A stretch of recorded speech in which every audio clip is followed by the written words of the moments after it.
Hello students! In this video, we are learning about molarity and concentration. So in our last video, we talked about generally what happens when you make a solution and what that process looks like and what happens when something dissolves or dissociates. So let's start by thinking about something that maybe some of you have done. Maybe some of you have made Kool-Aid. Of course, here we have our Kool-Aid man.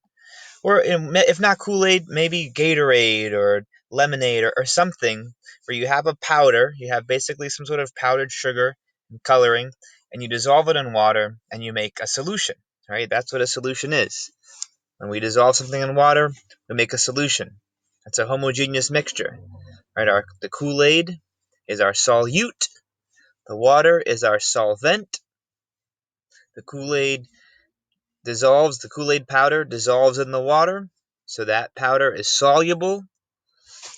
Does that sugary powder dissociate? Does it split apart into individual atoms? No, it does not. Oh, I got a text from Mr. Dorsch. Hey, Mr. Dorsch. So it does not dissociate because only ionic things can dissociate. Okay, so maybe some of you have made this powder before, and perhaps you have added too much or too little powder. So what happens if we add too little powder, right? You have a lot of water, you have not enough powder. Well, it doesn't taste very good, right? It tastes mostly like water. But if you're like this guy and you're adding a ton of sugar, it's going to taste super sugary. And you're going to be bouncing off the walls because there's a ton of sugar in that solution.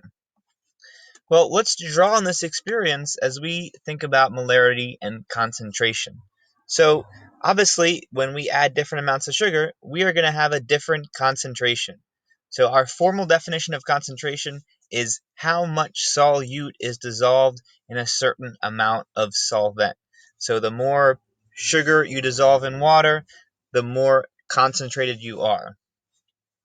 All right, now, we usually don't talk about things being strong or weak. Those aren't the best words to describe the concentration of a solution. Instead, we're going to use these words dilute and concentrated. So a dilute solution has a small amount of solute in a certain amount of solvent.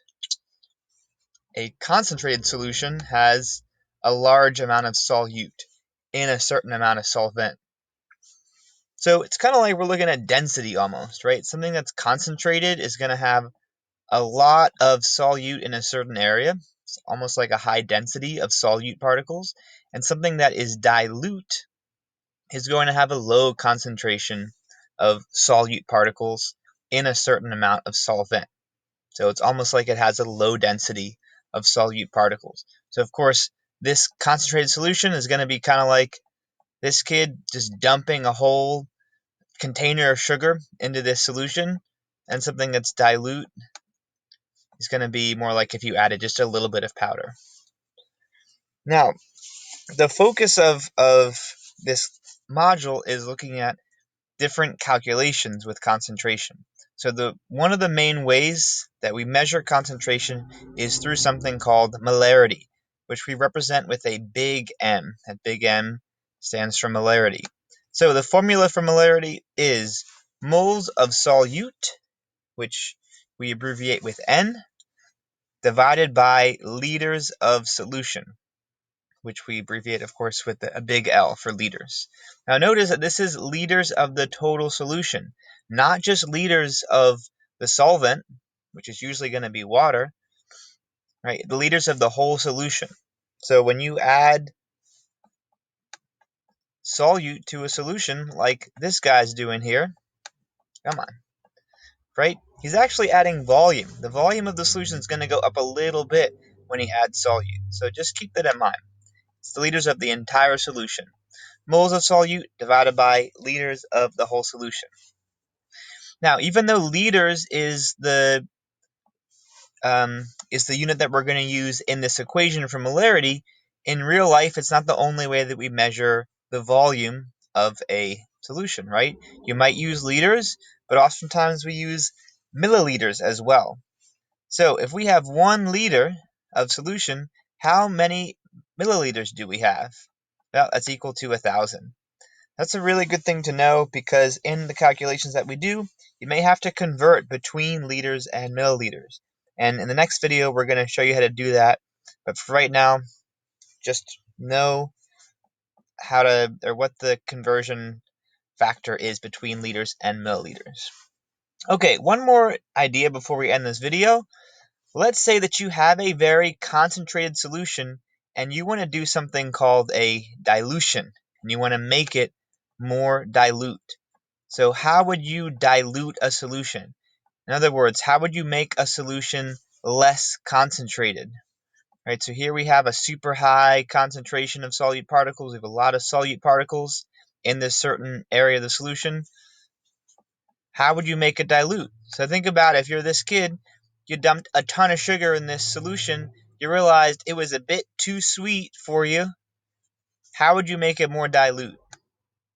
Well, pretty easy. You'd actually just add solvent.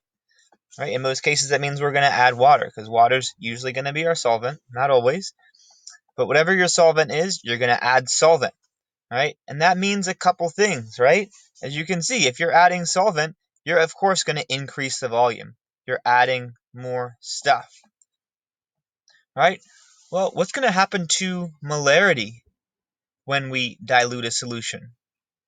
What is molarity again?